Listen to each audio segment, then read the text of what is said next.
Chris here with the Trinity Force podcast. Here over on Tabletop side, we were looking at dice not too long ago. We were informed about this area right here called Arc Knight.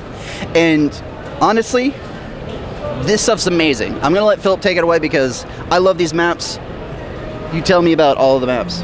All right, so I hate it when I go to look at a map and for some role-playing system and it's a castle and they've got a giant bunch of lava running through it, so there's absolutely no way to use it for anything except their specific campaign event where it's just a lava running through a castle. So I don't want to do that. I want every map to be useful. I want it to be useful to you instead of you being useful to us. And the way we do that is we make every single map be reconfigurable, flip around. You can see this map. I literally took this out of our grab bag, put it down helter-skelter, whichever way it came down. You can take a layout. This goes straight from our outdoor set into a cave, transitions into dungeon, goes into sewers.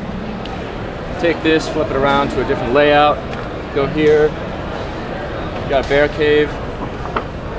Just about anything you can think of to do just lends itself to it.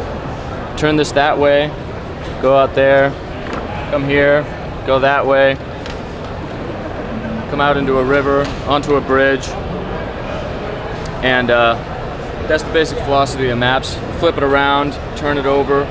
We make them in 8-page sets so that you have enough real estate that as the party moves, you can take the stuff they already went through, turn it over, flip it around, put it in front of them. Infinite dungeon, infinite cave system, infinite city.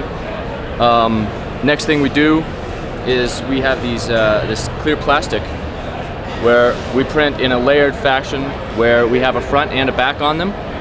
They are flat and you almost can't destroy them unless you intentionally set to them with your keys or a pair of scissors or something.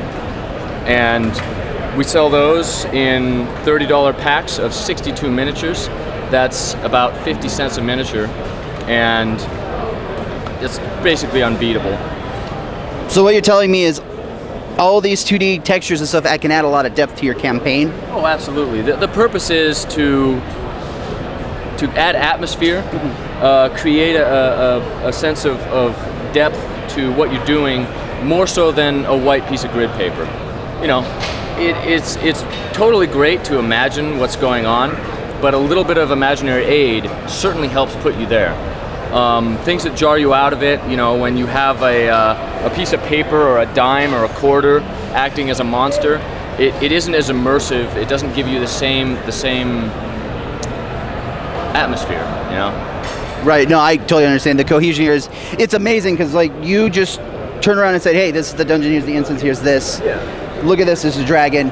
And all this stuff's super simple, super inexpensive, so anybody can run a campaign at home or take all this lightweight stuff on the go. Maybe if you want to go to your hobby store or run a campaign there, you've got all the tools you need and you're not going to be carrying 50 to 100 pounds worth of equipment with you every day. Exactly. And that's portability is a big deal for us. A lot of people walk up and go, oh, it's too bad it's not a giant set map that you can roll up. And I go, actually, it's a lot better this way.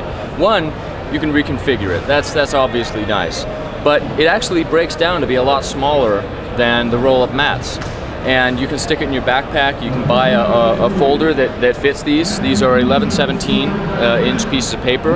And there's plenty of places online, on Amazon, on different online shops that you can find a folder to put all this stuff in and protect it and carry it easily.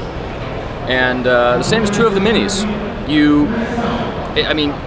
In our Kickstarter video, I literally took about 150 of them and just put it in my front pocket. That's how easy it is to carry them around. And they're never going to break. You can't, in our Kickstarter video, we actually make a joke where we saw every time we choose heroes, and then we took all of our minis, not the pewter ones, just the plastic ones, and we dumped them on the table. It made a really horrifying crunching noise. And we go, one of them breaks. And it's, it can't happen with these. They don't break. They're incredibly durable. They're not quite as epic as a 3D mini, but in many ways they're much better. And we try to do that in everything we do. The latest thing we come up with is clear spell effects. and use it as a rangefinder or to designate an area of effect. We have some other really cool stuff. We do on other clear plastic. We have a bunch of implements to do, and same as the minis, they have a front and a back. We have a backside which is full of crates and barrels and bags of stuff and coverings. Front side is empty. This side is dry and wet erasable, just like our maps all are, and you just cut them out with scissors, and you got dragon riding a horse card. Don't have to draw it, redraw it, erase it, re-erase it. A lot easier, saves a lot of time, and some people go, oh, I like to be creative. I go, yeah, but this frees you up to be creative in other ways.